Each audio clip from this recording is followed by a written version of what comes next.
Good evening, everyone, and thank you for joining tonight's discussion. Give a couple minutes for latecomers to join, but my name is Louisa Sorkness. I'm the program coordinator at the Chinese American Museum here in Washington, D.C. We are the first and only museum in our nation's capital dedicated to telling the Chinese American story. Tonight's program, Claiming the Domain, Women in Technology, is part of the Pauline W. Tsui Women in Leadership series, sponsored by the Ruth H. Kuo and Rhoda Howe Memorial Foundation. And we have a really excellent panel of tech executives here tonight. I'm really excited to hear from each of them to share their stories, challenges, and successes in navigating a career in the tech world. But before we get started, just a couple house notes.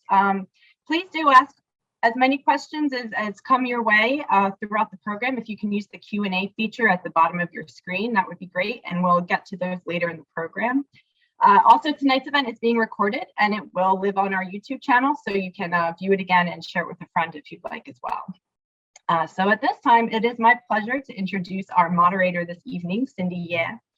Cindy is the Senior Business Ambassador for Arlington County, Virginia, where she builds and maintains business development and opportunity in the region.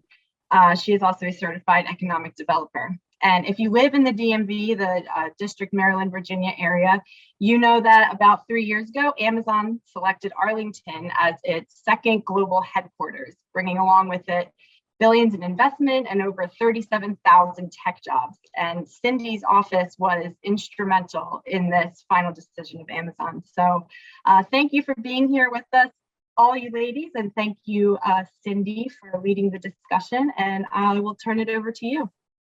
Great, thank you, Louisa. Can you all hear me? Good? Yeah. Okay, all right. It's an honor for me to moderate the panel for the Chinese American Museum DC's Women in Leadership series. With us this evening, we have 4 women leaders in technology and 4 Chinese American women, no less.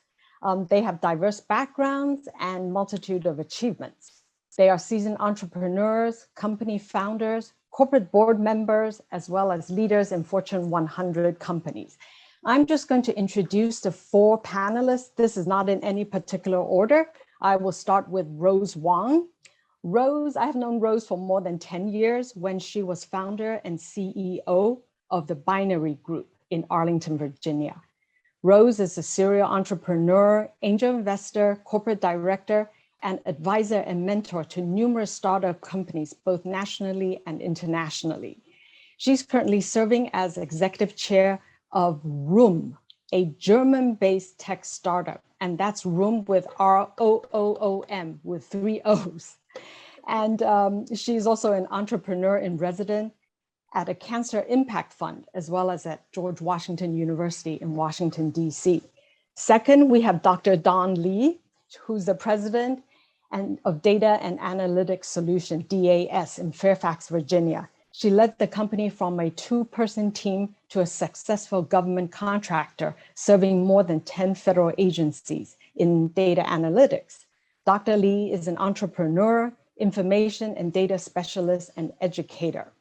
Dr. Lee is also an author and poet. Her book, Song of a Lotus Leaf, tells the story of her spiritual awakening in Chinese and American cultures. I look forward to hearing more about that later on in our discussions. And then our next 2 panelists cut their teeth in Fortune 100 companies. We have Cindy Liu.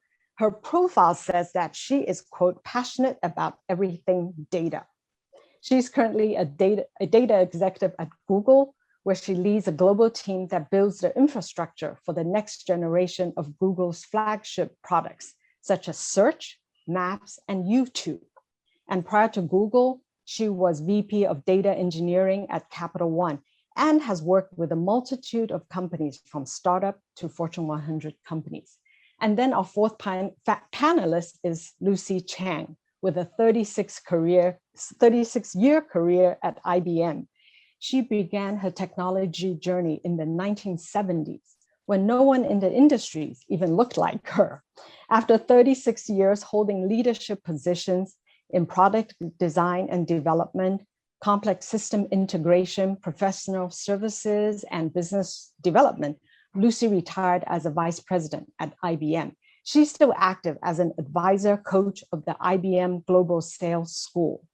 She serves on the board of advisors for several nonprofits in the New York area, including helping girls in STEM.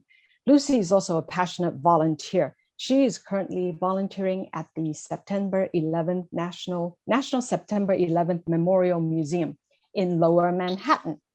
So that's just a brief introduction of our 4 panelists, and we will get right to the question and answer section. But earlier in the week, we had a prep call and agreed that the panel discussion will be conducted as an open dialogue, open discussion format. But my first question will be addressed to all 4 panelists, so they can talk and we'll get to know them better. My first question for all 4 panelists is, what's your current role and what do you do? But also as an icebreaker, if you would like to include a memorable moment or just a fun fact about your career that you would like to share with the group. And I will pick on Rose first. How about that? Rose? Cindy, yeah, because we go way back, right? Yes, I'll pick on you first. I'll just very quickly, because you guys want to hear really from everybody. I'm currently the executive chairman of the board of Rooom Inc., Room with 3 O's. It's an enterprise metaverse company that's started in Germany, and I became an investor last year. And then the founder and CEO asked me to take on this role of helping the company move into the US market. So it's really, really exciting. A lot of virtuality and augmented reality work. Mm-hmm. That's my current role. Mm-hmm. And I do a lot of different things, so I don't need to repeat that. Fun fact. I'll share this one moment. I was nominated and actually won a Women in Technology award many years ago.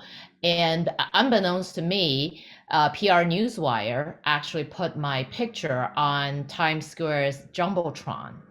Again, unbeknownst to me, a friend of mine who lived in New York at the time called me just screaming into the phone and said, I just walked down the subway. I can't believe I'm seeing your face on the Jumbotron. Mm-hmm. That was my moment of fun fact. Okay, that is great. How about I'll pick the next speaker. How about Dr. Don Lee? Tell us what are you doing now?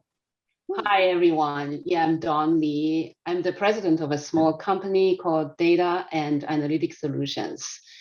And we've supported federal government agencies, over 10 of them, and 50 some contracts. And so my main job really is to help my staff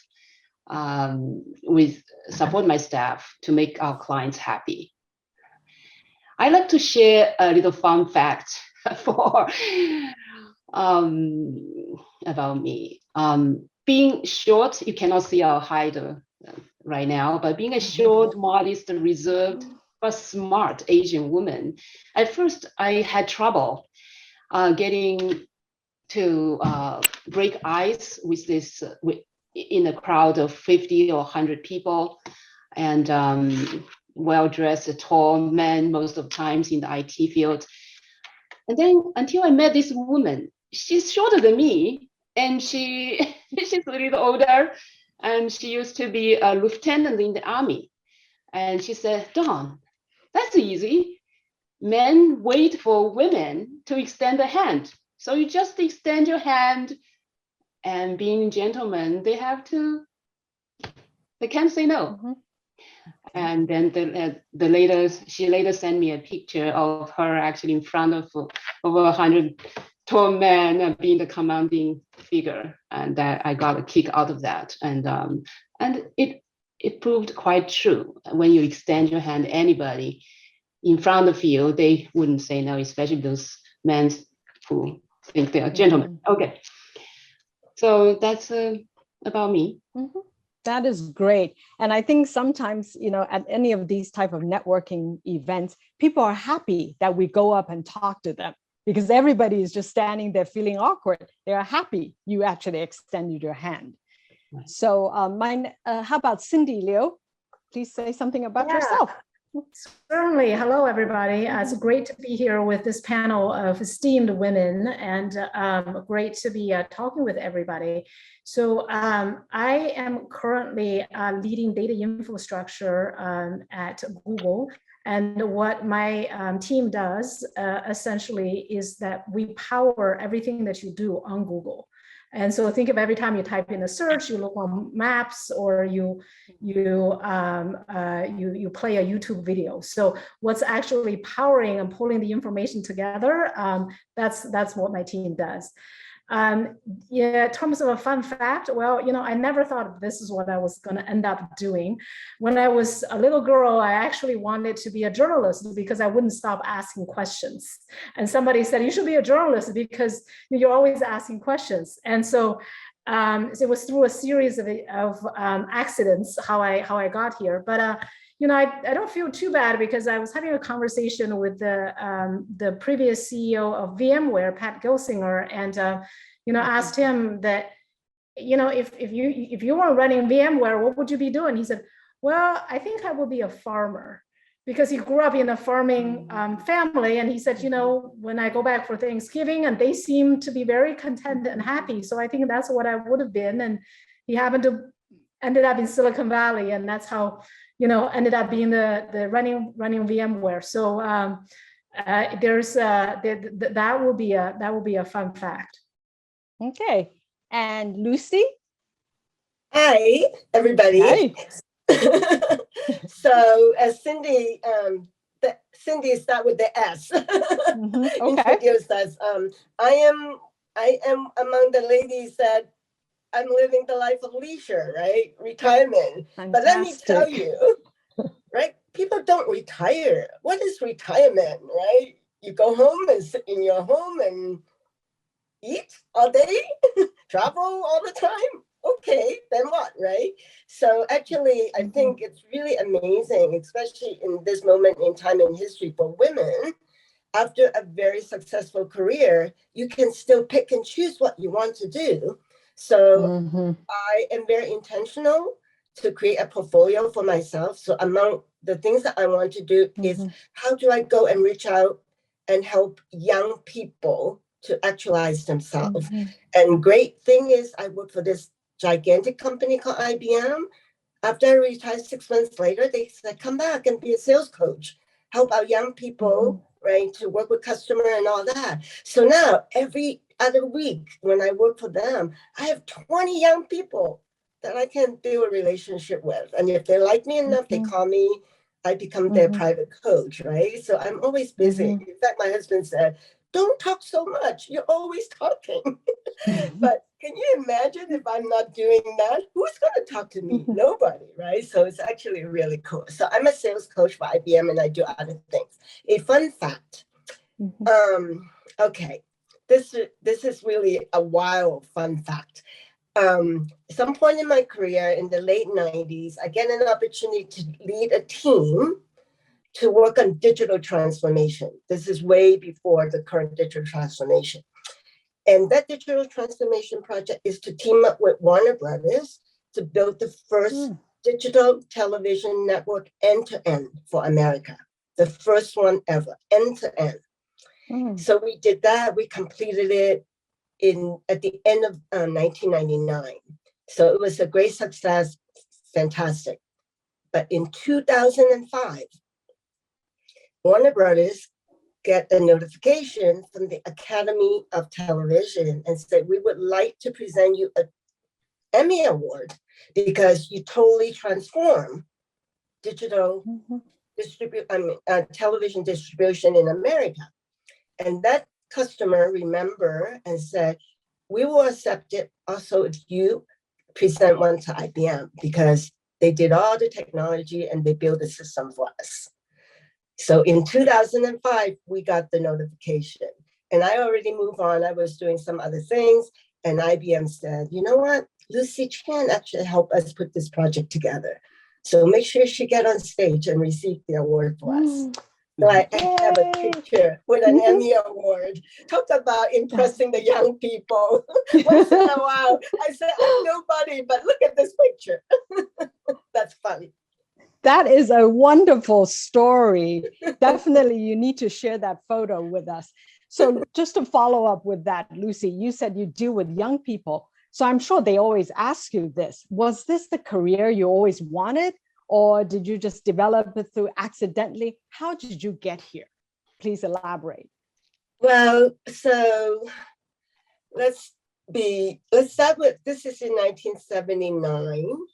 All right, so I was still a young woman and I'm alone here. My parents and my family are still in Hong Kong, but I was lucky enough to find a man that, was a good guy, and we got married. And he was really smart and had all the credential. So IBM at that time also looking for the skill that he has, and they offer him a job. And it is in Poughkeepsie, New York, which is also an entire IBM town. So if you don't work for IBM, you work for supermarket or grocery or other services that sell to the IBM professional people. So he was kind enough, my husband was kind enough to not let me just live in a town without a whole lot of purpose. So his condition of acceptance of the job is give my wife a job too. So that's how I actually get into tech. I don't know much at the beginning, but just like anything in life, right? When you're giving an opportunity, people willing to invest in you, you go and learn, and one job at a time, one step at a time. And when I get to a certain point that I have enough competency that I know what to do, then that's when I really enjoy it. I really wanted to say, what else can I do? How do I take it to the next step and next step and next step? And 36 years later, I was doing quite well. Yeah, I know. And how about Dr. Lee? Since you also have a diverse background, your undergraduate degree was in linguistics, and you also got a PhD in literary and interdisciplinary studies. So that's not the obvious path that we would think that would lead to in the technology industry. Yeah, I was a liberal arts major, actually working on my dissertation on a poet, T.S. Eliot. And at the same time, I was working in the library, Gilman Library of George Washington University. And I worked in the information section, helping answer questions and so on. I fell in love with the power of information and those lines of computers with databases and indexes, and especially the interlibrary loan system that would allow people to borrow books from anywhere and without going there physically. That was what happened when I was in China studying. In my undergrad school, I had to go to another city to get the books I wanted to research on. And so that took me from poetry to writing programs. And when I first had the program run, it was like the truth right in front of me. In poetry, poetry is very ambiguous and many meanings. But with a program, you either run or it doesn't run, So it's so straightforward. And I loved about that. And from there, co-founded a company, and that's the now. Okay. Do you still write poetry? Oh yeah. Okay. All right. And how about you, Rose? I know you have a computer science background, but you work for large companies. How did you, remember you talk about the journey, how did you decide to start your own company? Oh, wow. I want to say just the opposite, like Dawn, Dr. Lee. I grew up as a nerd. Math was my favorite subject. I started programming when I was 13. I was given a computer. And so I grew up as one of those, women, girls who just did, because programming and math was black and white, was easy, right? It's either right or wrong. So my career was computer science, applied math. And then after I graduated, I went and worked for a big company. But how I became an entrepreneur was quite accidental. After the big company got acquired by MCI, I got recruited to work for a startup in Silicon Valley. This was in the early part of 90s. And it was really fun. It was a bunch of nerds. We just worked 80, 120 hours a week and build a really, really good product. And because the product, I was a lead product engineer on that one, we got sold and acquired by a very big company. In that, I had a meeting with a VP of HR after we got acquired. And it was quite an experience for me. In a 45-minute one-on-one conversation, I was not referred to as Rose or Ms. Wong. I was referred to as engineer level 4 the whole time because she was so concerned about me understanding the HR system, how I was slotted, and what my promotion path was going to be, and how much money I was already making, and what other options I have. And unbeknownst to her, I was completely turned off. So I walked out of that meeting and determined I was going to be on my own, no matter what it means. I had no idea what it means to be an entrepreneur, but I said, I'm going to be on my own. Okay. That was a courageous step, and you're not looking back. You haven't looked back since. You can call it courageous. Looking back, it was young and ignorant and didn't know what risk was. But I was flying high, had just made some money and had 15 minutes of fame, and I went for it. Okay, that's wonderful. And Cindy, do you have anything to add to that? Yeah, I think it's great to hear everybody's journey. And I think I particularly identify with Rose in terms of sounding like, she followed her heart. That's what she wanted to do, felt right. And many times, we don't know what that next step is, but, a lot of time, I think for myself, what my gut was telling me at the time, I've worked in Fortune 10 companies as well as startups with 10 people. And so, a lot of times is, well, this challenge seemed interesting to me. And I think I can contribute and make an impact. And then as a result, kind of followed my heart, and it felt right. The most important thing for me is through every phase of this long journey is that I've always learned something. So I always prioritize that as long as I'm growing and continuously to learn, kind of like what Lucy is saying, even after retirement, continues to learn. I think that's really, whether it's career journey or life in general, that's really what it's about. Mm-hmm. Okay. And of course, we all know along the way, there are challenges, both professionally and personally. So Cindy, would you like to talk about, what's one of the challenges that you faced that affected you or, that you learned from? Yeah, the flip side of following your heart is sometimes you just kind of go into a completely uncharted territory. And there's been numerous occasions where I held myself back rather than taking the leap of faith and going into it. But I would say that every time that I did take that leap of faith, I never regretted it. And the moments that I do regret are the times that I actually held myself back. So, I haven't been at Google for very long, almost 2 years. And it's a fantastic place to be. And I remember thinking to myself, well, why wasn't I here 10 years ago? I was working at a different company in Silicon Valley.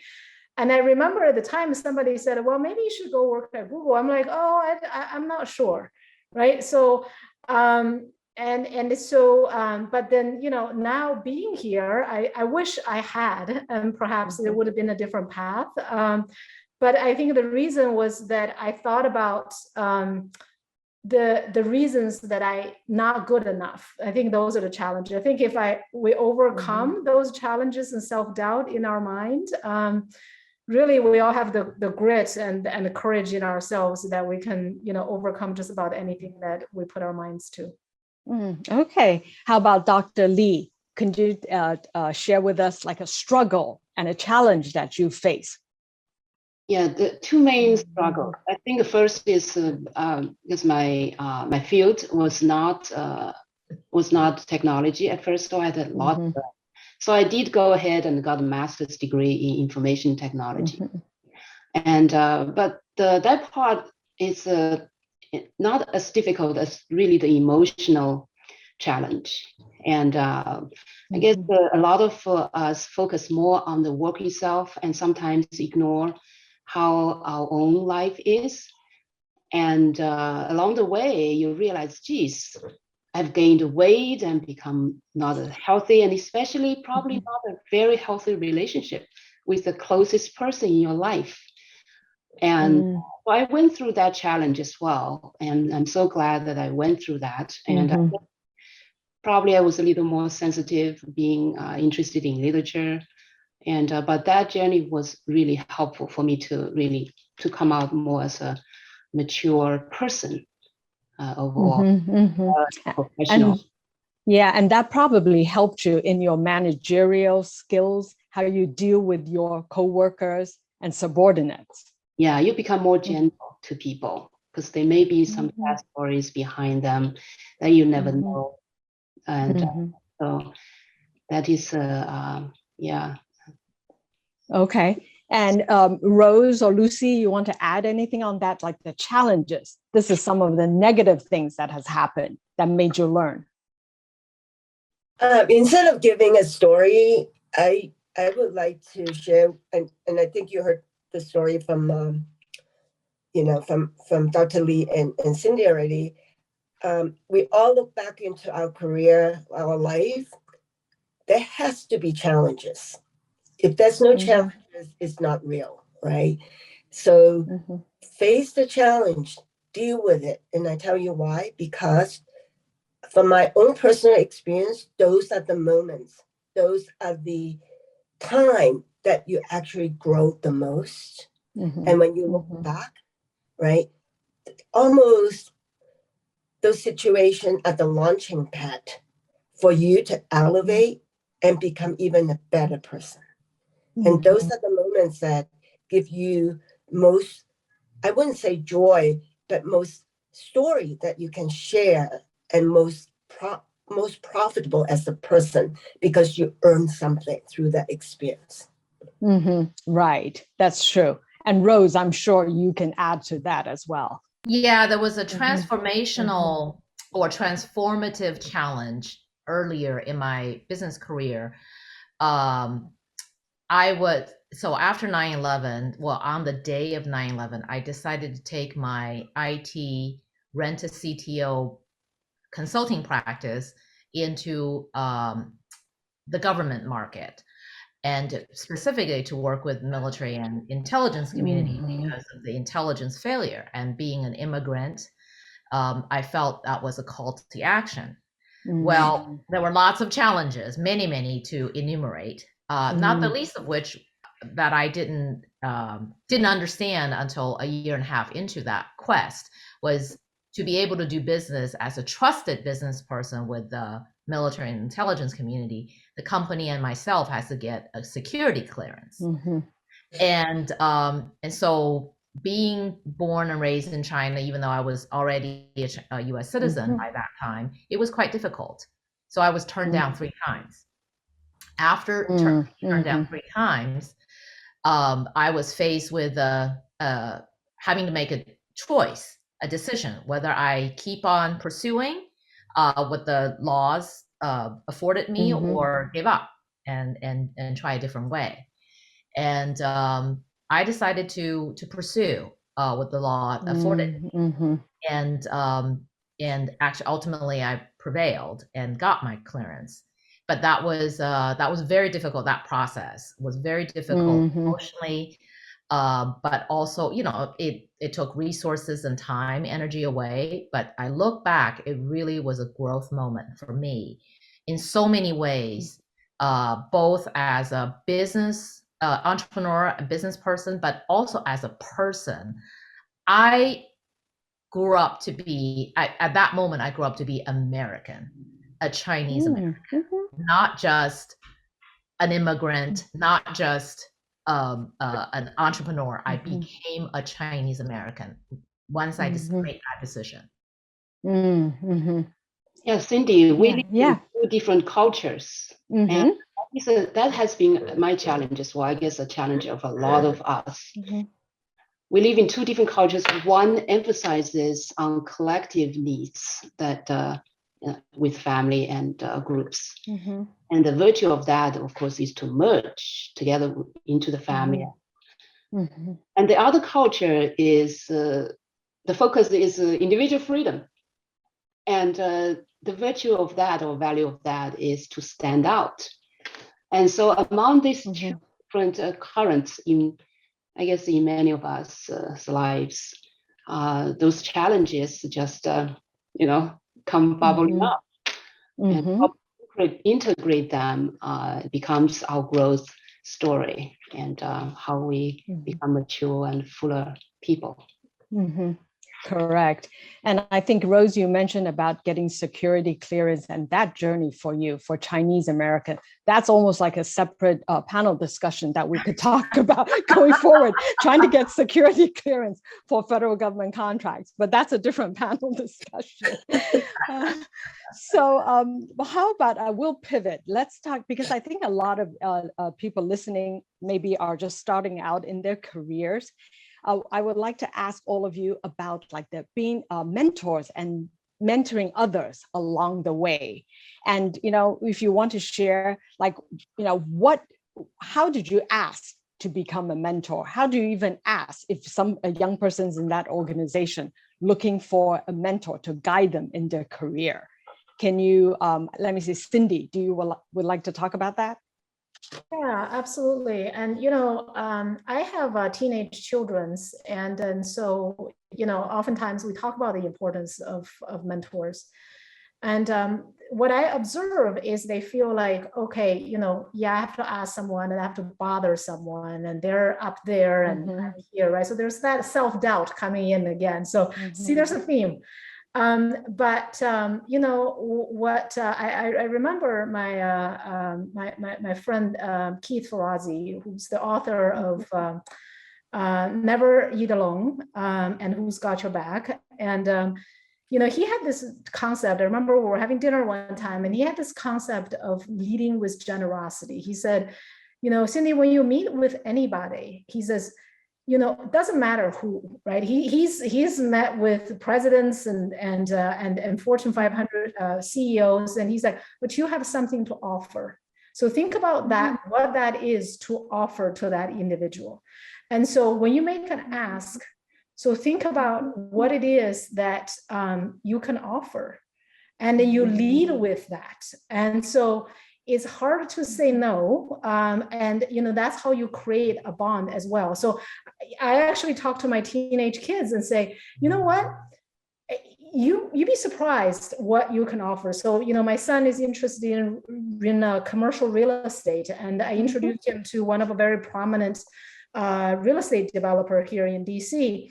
And I followed up with a gentleman afterwards, and he's like, your son is great. He made me feel young. And so that is something you can offer. Like all of us, I'm sure, would love to feel young at this moment. And I think sometimes we don't think about that. It could be our energy. Okay.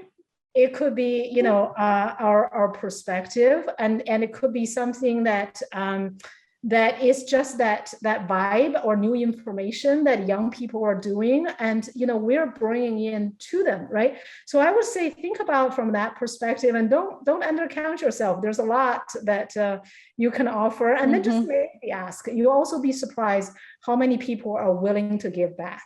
So I think about the mentors that are in my life. And people ask, how did you get that person as a mentor? Well, I asked. So that's really the step. So don't be afraid to ask. And how about you, Lucy? When you started out, there weren't that many Asians, I presume, at IBM.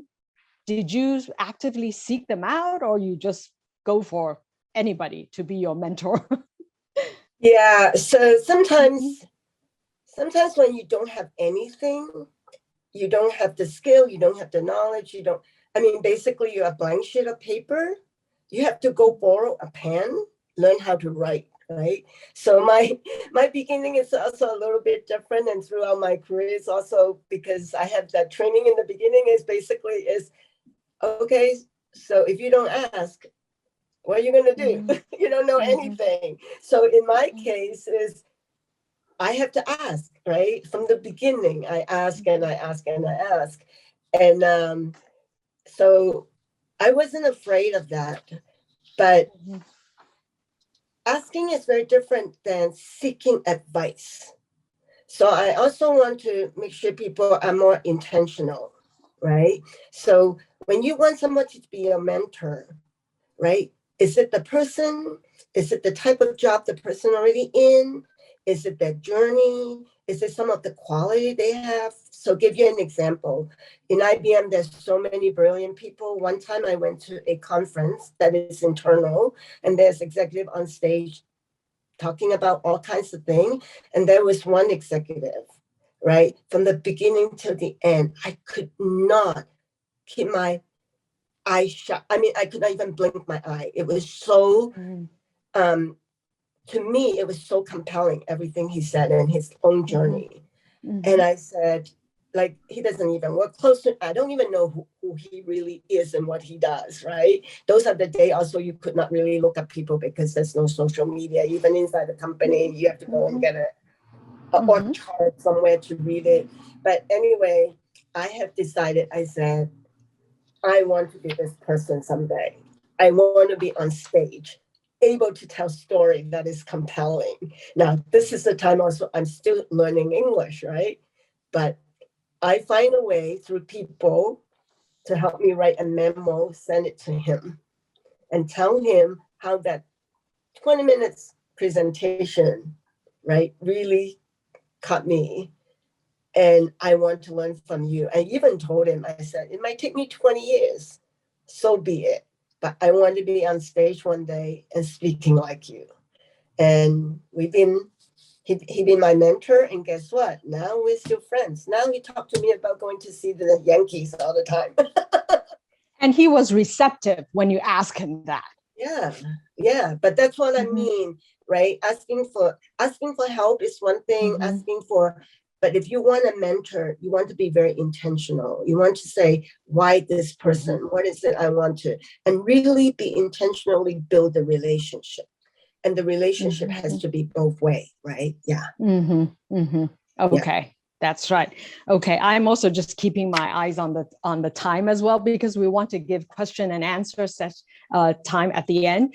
So I'm thinking for a lot of people in the audience, they may be asking, looking at your journey, they want to know how important it is to have a tech degree, such as computer science, engineering, management, information system, because it just seems to be all four of you either have a bachelor's or master's in computer science or information systems.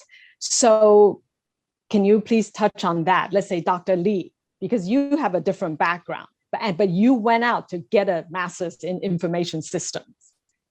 Yes, it is very important to know your field and master your craft, so-called, because you earn the right to speak in a way in the special field. Our work, data and analytics, is very specialized. Without knowledge in the IT field, you really couldn't talk the same language. So yeah.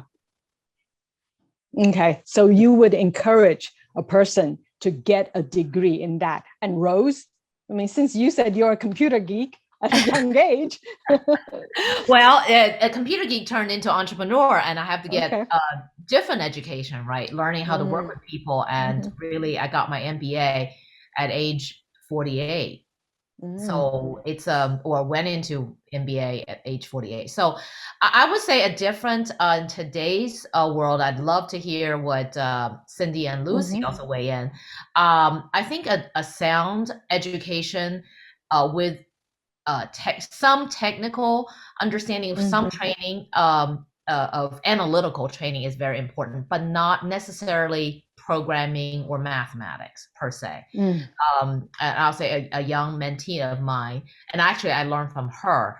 She her undergraduate is economics, and so she's very analytical. And after she graduated, she worked for a big consulting company, did a lot of litigation consulting. But she really wanted to get into tech. So I helped her, we worked together, and she actually started out on the ground level as a data analyst working for Uber. And now she has moved herself into a senior product manager role, and she loves it.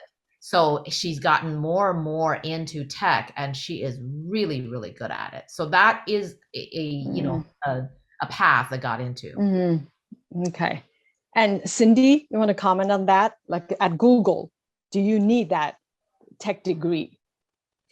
I hope one thing that our audience take away is that there's no one size fits all when it comes to getting into the tech field. And, maybe all of us got, some kind of technical degree, but that was decades ago.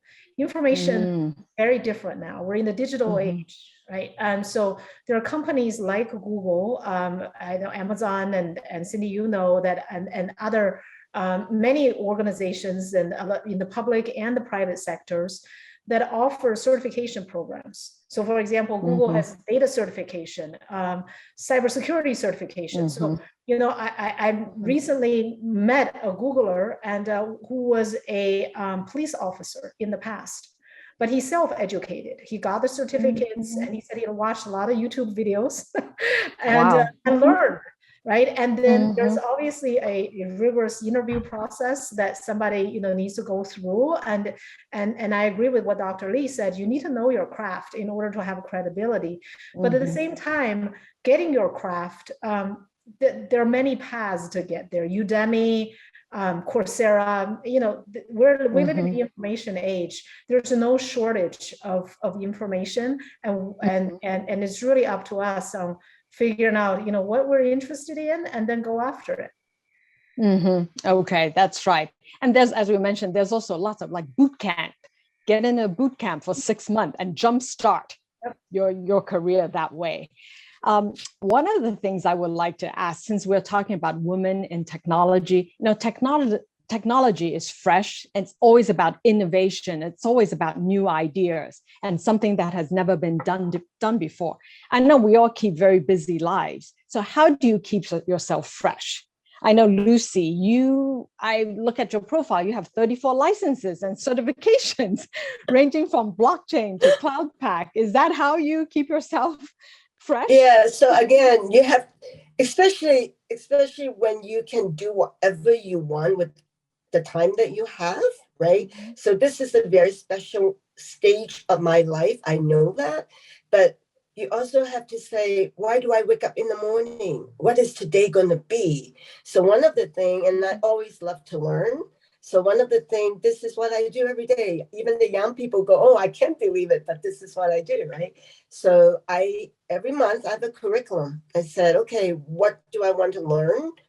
Either new or continuation of something.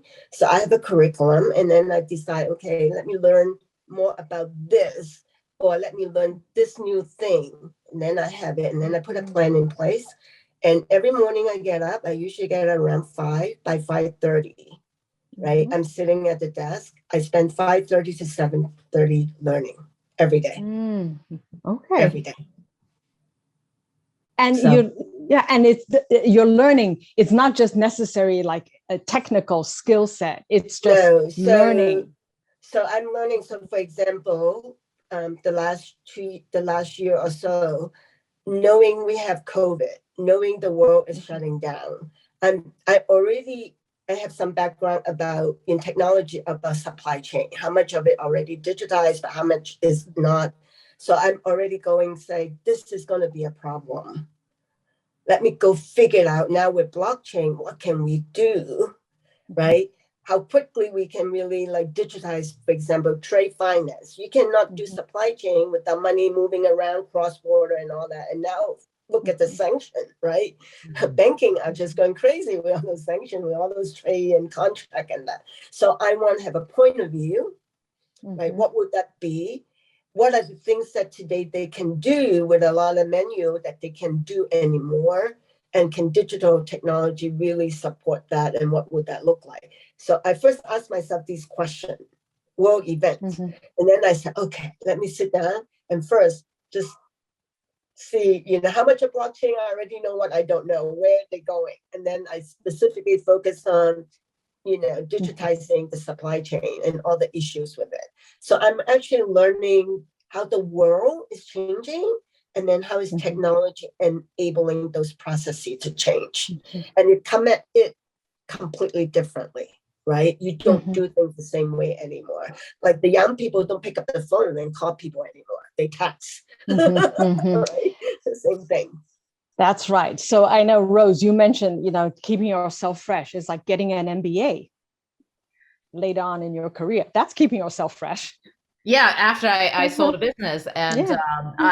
I thought, well, I don't have formal training in business. It would be interesting to actually get that, and to actually learn the business framework and apply them in a different way. So even though it kicked me in my butt to go back to school at age 48 and having to write papers and pass exams, but I look back and it was a really good journey for me, and I'm using that degree and the knowledge I've learned from the school right now. Yeah. And Dr. Lee, how do you keep yourself like new and fresh when you're like running a company?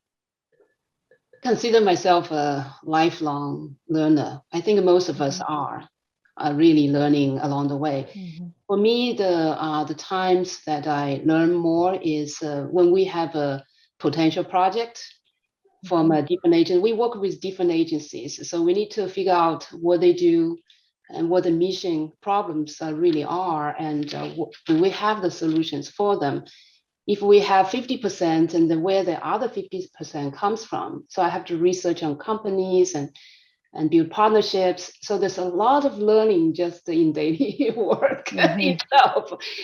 And along the way, all the seminars, and I'm always amazed at how much is available. The best stuff is available to us in these days. And so I tell myself, I learn from the best. It's so easy and not much money. And then just go for it. E-learning, so powerful. Okay, as we're coming to the question and Cindy, and answer. can I also interject? Sure. Can I also interject something? Also, I think in this period of history also, right? And I think the ladies agree with me, there's learning. Learning is acquiring knowledge. But I think we are also learning to create knowledge, to create something new, to create something that doesn't exist before.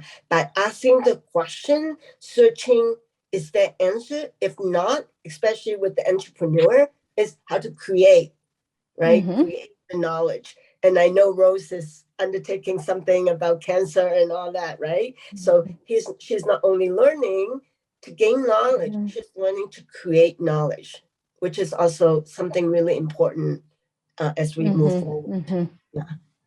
Oh, absolutely. I'll just say very quickly, it was a tragic personal event. I lost my husband to cancer.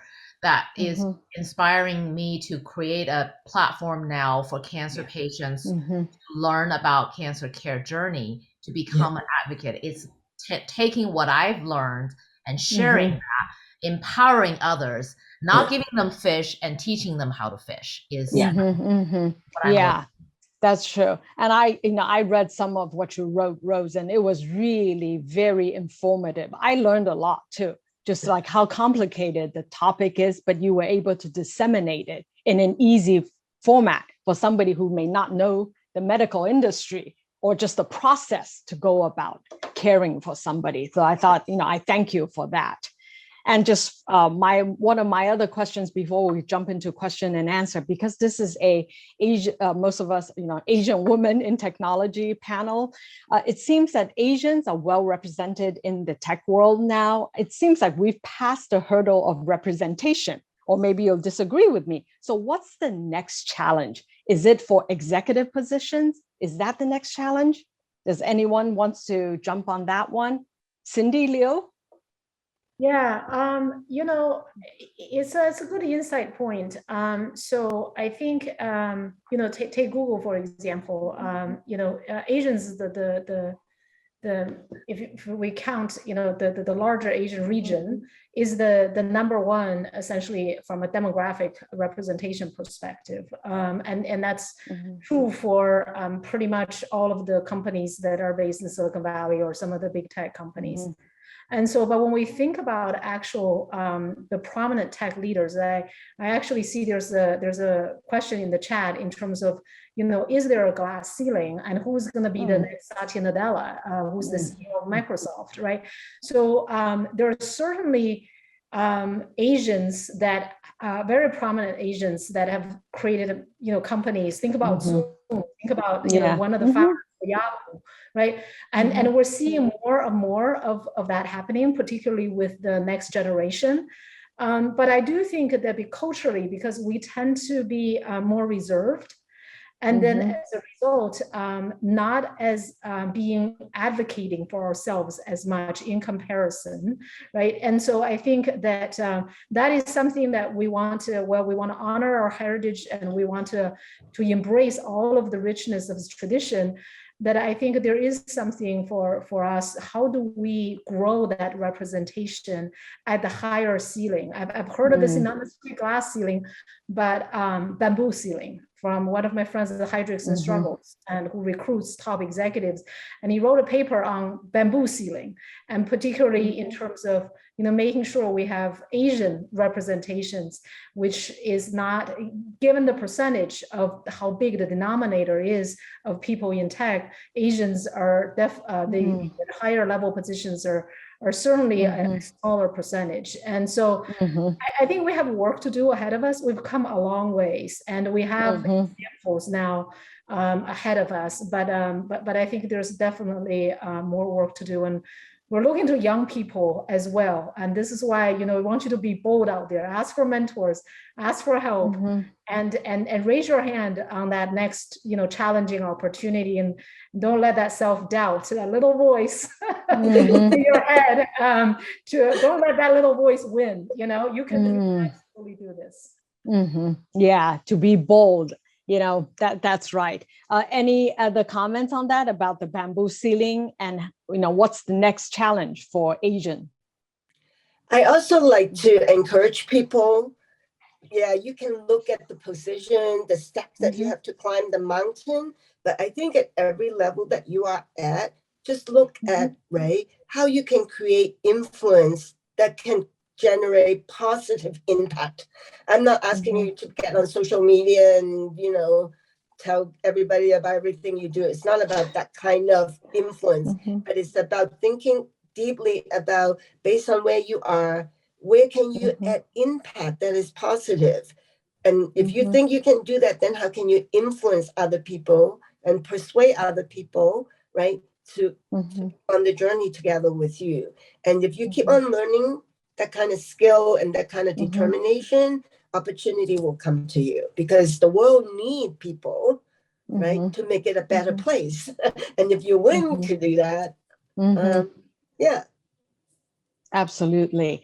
Yes, I know we're coming up in only 5 minutes now. So I just wanted to go to the final thoughts. I'm going to ask all of you, Dr. Lee, what's one piece of advice you would give to somebody starting out? I'll start with Dr. Lee.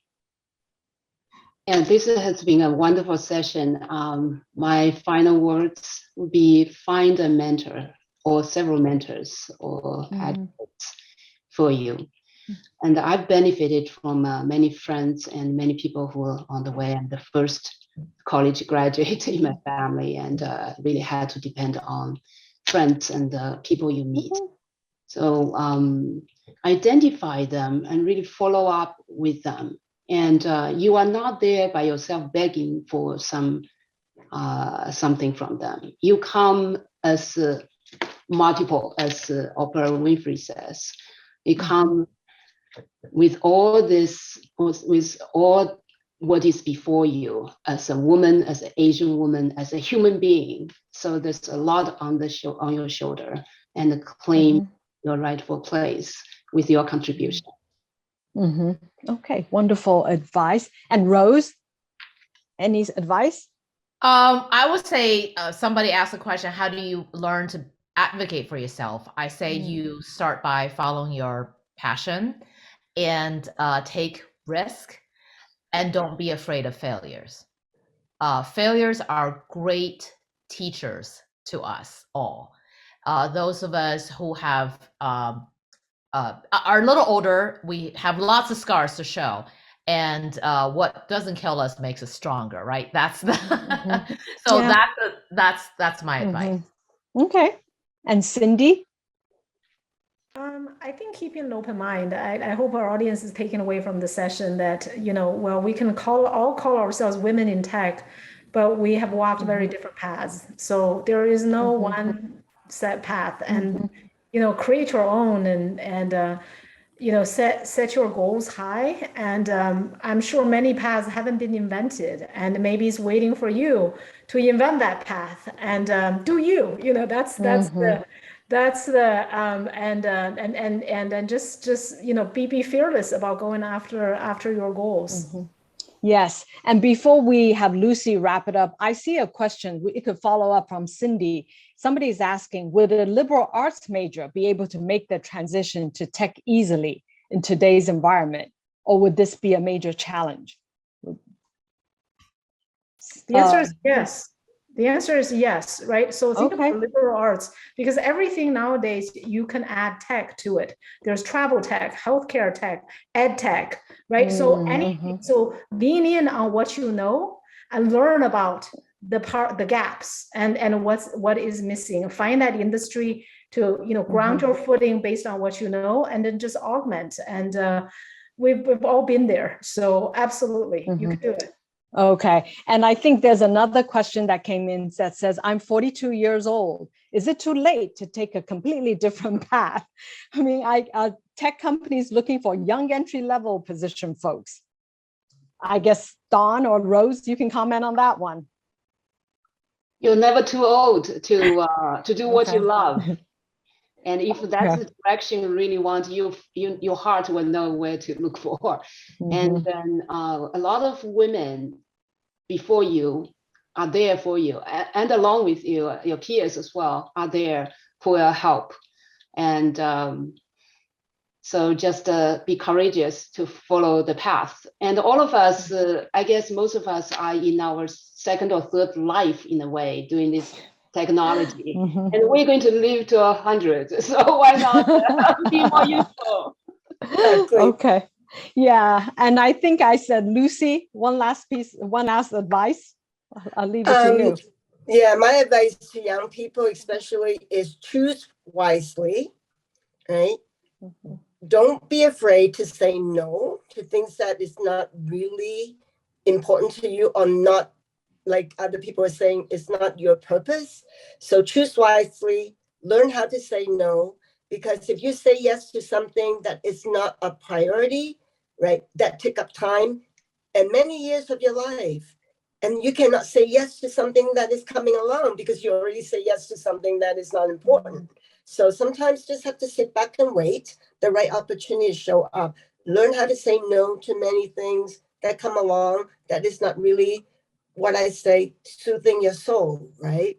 I have done that. I have waited for my opportunity to come, and boy, when they come with a bang.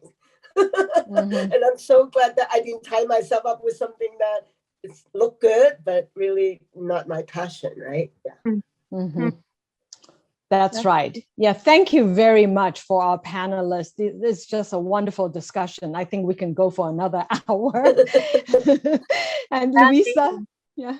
Thank you all so much for joining tonight. And Lucy, I really kind of hope you're writing a book, because I feel like everything that comes out of your mouth is an inspiration, kind of. So like borrow a pen to write.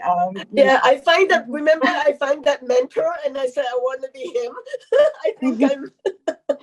But thank you all so much for your insights. And I mean, I feel like anyone anywhere in their career can just glean so much from this conversation. You're never too old. Follow your passion, and the tech world is really it's changing every day. It's it's not a craft that you learn once and you're set. You have to constantly stay relevant, constantly evolve. So you can always just kind of jump in. David, Uwe, if you could share our closing slide for the evening. These are just a few links that some of the panelists have recommended for you this evening. Book recommendation, as well as a couple mentorship opportunities that are great for anyone who's looking to pursue a career in tech. Once again, this program is part of our Polly and W. Sway Women in Leadership series, sponsored by the Ruth H. Kuo and Rhoda Howe Memorial Foundation. And all of this information, don't feel like you need to go grab your pen. We'll send everybody who attended tonight an email with all of this. And this is being recorded and will live on our YouTube channel as well. So thank you all very much, ladies, for participating. And thank you, audience, for joining us. And we'll see you next time. Have a great evening. Thank you. Thank you.